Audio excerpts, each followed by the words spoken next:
তিস্তা নদীর পানি বাড়ায় তৈরি হচ্ছে স্থায়ী জলবদ্ধতা। এরই মধ্যে অনেকেই নিজ বসতভিটা ছেড়ে নিরাপদ আশ্রয়স্থলে চলে যাচ্ছে। রংপুরের গঙ্গাচড়া উপজেলার মহিপুরের শঙ্করদহ, লক্ষ্মীটারি ইউনিয়ন সহ প্রায় 5টি ইউনিয়নের ফসলি জমি ও বাড়ির আঙিনা পানিতে তলিয়ে গেছে। এ অবস্থায় গৃহপালিত পশু পাখি নিয়ে বিপাকে পড়েছেন নদীপাড়ের মানুষ।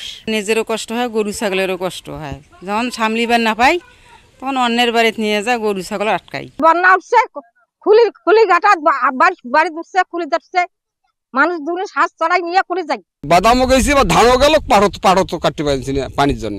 বাদাম টাদাম তো শোক চলে গেছি, মনে করো ধান টান ব্যবহার চলে গেছি,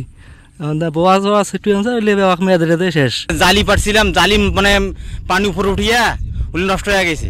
আবার ধান ছিঁড়েছি খেতে, আবার সে জমির মধ্যে ধান ওটা প্যাক পড়িয়ে ওটা নষ্ট হয়ে গেছে। বর্ষার সময় আসিয়া কিছু কাজ করে, কিন্তু পানি উন্নয়ন বোর্ড কিন্তু খরালিতে কোনো কাজ করে না। নদী পাড়ে ভাঙন কবলিত কিছু জায়গায় এরই মধ্যে সংস্কার কাজ শুরু হয়েছে বলে জানালেন এই কর্মকর্তা। দুর্বল পয়েন্ট আছে আমাদের তিস্তার, বিশেষ করে তিস্তার, সেখানে অলরেডি কাজ শুরু হয়ে গেছে। বিশেষ করে কোলকন্দ নামক গঙ্গাচড়ার যে কোলকন্দ এবং কাউনিয়ারও কিছু পয়েন্ট দুর্বল আছে, এবং সেটা আমরা ভিজিট করে যদি যথাযথ প্রয়োজন হয় তাহলে আমরা কাজের ব্যবস্থা করব। সময় উপযোগী পদক্ষেপ না নিলে নদীপাড়ের মানুষ সহ কৃষিতে ব্যাপক ক্ষতি হওয়ার আশঙ্কা করছেন স্থানীয়রা।